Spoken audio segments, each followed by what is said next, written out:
Welcome to Push to Pass podcast with JP Murray, a discussion about business, racing, sports, and life. This podcast delivers insights on what makes businesses, teams, and people successful based on real-life business experiences. Following a career with America's largest associations, JP Murray founded the Murray Company, one of Washington, D.C.'s most successful consulting firms.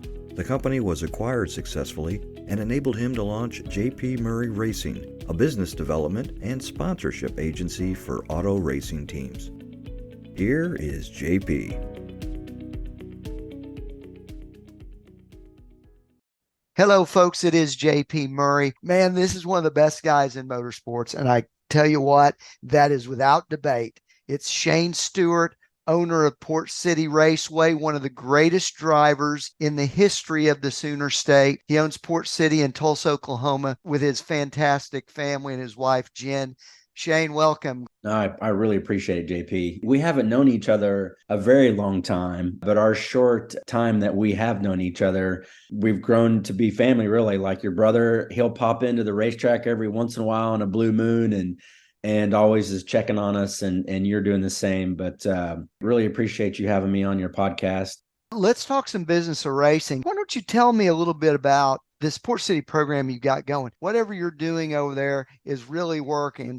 It's crazy, but Port City is getting ready to have their 50th anniversary this coming season. That's something that means a lot to not just me, but all the owners that's touched the facility leading up to me. Each owner has upgraded a little bit here and upgraded a little bit there and made the place what it is today. It's a hidden gem. One of the cool things about what we have going on at Port City is it's a very technical track, and most of the parents that if their kids learn how to race at Port City, they most likely will always come back and tell you our kids' progression and the motorsport progress up the ladder to a sprint car or a stock car or whatever. They always say that Port City was such a good place for them to groom and to hone in their hand-eye coordination, and things happen so quick at Port City. And it teaches these kids how to navigate traffic, how to, avoid wrecks and all that. You have to train yourself to do that. There's 32 of us on a Saturday night to make a weekly show happen. So it's a crazy circus that we live, but it's well groomed, and I inherited a great place, and we're continuing to try to grow it. You brought up the point of what a great track it is to grow racers, and the proof's in the pudding. You got people like Cannon McIntosh, Taylor Reimer, there are probably others that I'm missing that was their home track. And that's where they learned. And now they're at the top of the midget division in a very big way. Yeah, Brady Bacon, Darren Pittman. It's just a great place to teach kids how to race the right way. And, one of the debates that we always have is trying to teach them how to race clean and be respectful of their other competitors, which is, if you look at social media, it's something that even all the way up to NASCAR, the respect level with some of these kids tends to kind of get shifted to the side because mom and dad wants them to be the best they can be. And we've been really trying to hone in on that a little bit too, is, hey, look, you can race hard, but you got to race clean. Their parents know if they screw up at Port City, they're going to get reprimanded, whether that's sent to the back or sent to the pit area. So that part of it's been interesting. Think about it from a business perspective. You were a race driver before you were a track owner. So what did you think about track owners when you were a driver? There was a few times that I voiced my opinion. At the level that I was at, we're a traveling circus, right? Like we would come into town, we would do our show and pack up and go to the next town. That side of it, you didn't ever see all the work that went in to make that event happen. And then all the work afterwards, after we left town and left a mess and all that, right? So that side of it's been very educational. I tell a story. I'm really good friends with Tony Stewart. And the first event that we had there, the first 4-day event a few years ago, but it was super dusty the first couple of nights. And I got on Twitter and I posted, I wish it would rain. That's all I said. I didn't tag anybody's name in it. No racetrack. So Tony comes down to me before that night's event and grabs a hold of me. and gets me going pretty good. And he said, hey, look, there's nobody in this industry right now putting up this kind of money. So you need to keep your mouth shut on social media. And I said, yes, sir. And he patted me on the back and he said, I hope you have a good weekend and I hope you do good tonight. And that was a big lesson to me is first of all, you don't know who's watching. You don't know who's paying attention. And I didn't say anything bad about anybody, but Tony knew what I was talking about. There's people like that take that stuff to heart. Do you think that because you were a racer first for such a long time, that's kind of helped you as a track owner be, racer friendly? I don't know if that's even a term. It definitely has helped me. I tell people all the time, the level that I'm at now, there's such a vast variety of where I was doing it professionally to now dealing with kids and moms and dads and grandparents. And that part of it's been very, very educational. And I've had to learn to bite my tongue because, social media is such a powerful way to communicate these days. So it's one thing that you have to learn. You got to let it slide off your back and try not to take it to heart. We try to do the best that we can. And sometimes it's just not good enough for some people. And those are the types of situations you just got to learn to let it roll off your back. But it's been fun. We're going into our 4th season as owners, and we've learned so much from each year. And obviously we're going to continue to learn things. I've been to a lot of racetracks at this point and going to more every year, right? And the facility and the cleanliness and the attention to detail, you get a lot of positive reviews for that. Why are those details so important to you? Growing up in the industry, you always heard of certain racetracks having good food.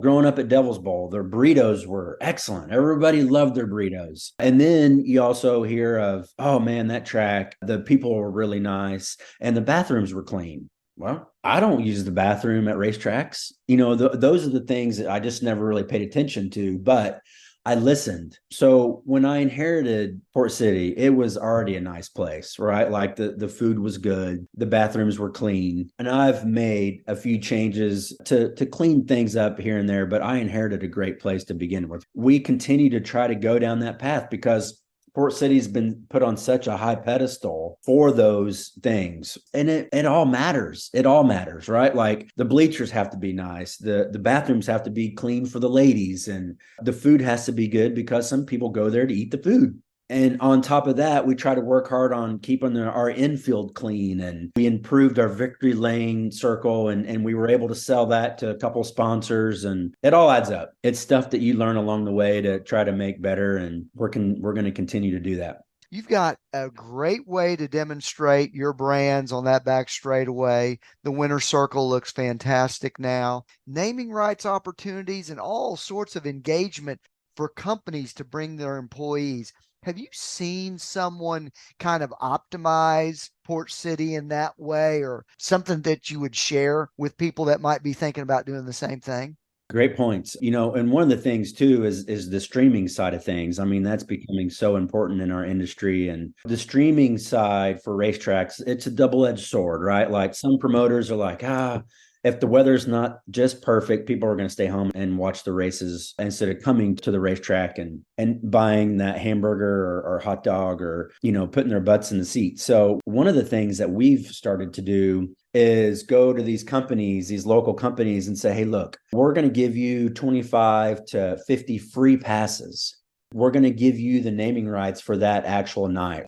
We did a couple of Ford nights, there's a big Ford distribution center in Tulsa, and the manager of the place is a huge race fan. We had a couple of those Ford nights this last summer.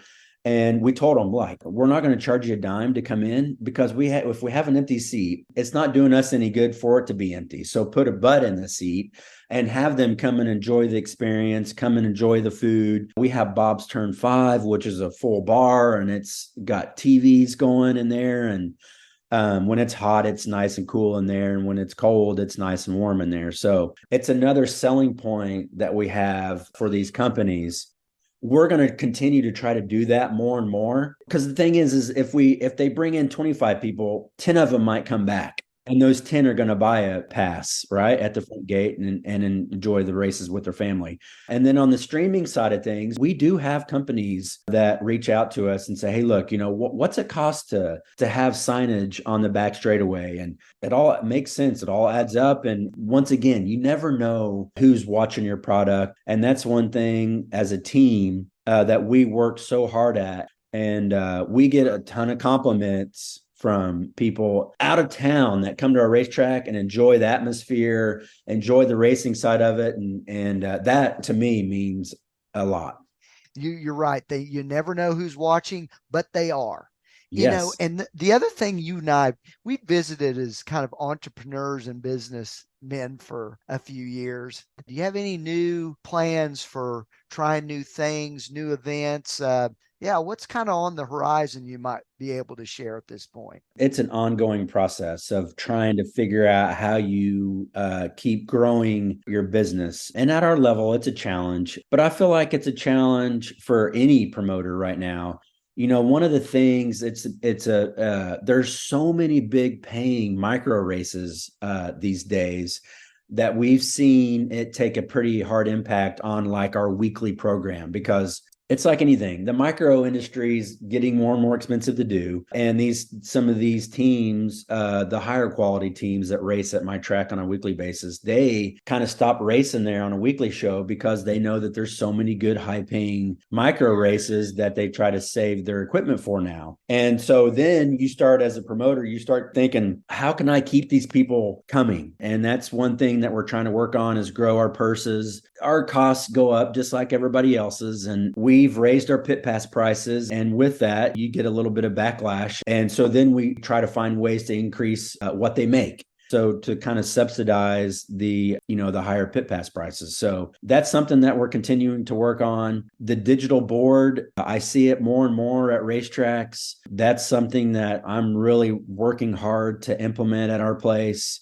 Another great avenue to display sponsors and commercials. And they've come such a long way with digital boards that we can do instant replays. And it's another way for us to advertise our weeks coming up with our bigger events. So that's something that we're looking at doing, and just keep growing. I mean, You can't stop growing. Right. Keep improving, keep growing, never ending improvement. That's what Shane Stewart's all about. And that's what, frankly, Port City Raceway is all about, folks. Thanks for joining us again and sharing some of your views. JP, my pleasure, buddy. Appreciate you. See you next time. Hey, folks, thanks for joining us. And if you want to connect with Shane and the Port City team, we're going to make available his contact information and a link to some of the sponsorship opportunities and naming rights that we even mentioned today. Hope those are attractive to you. And until next time, thanks for joining us on the Push to Pass podcast. So long, everybody.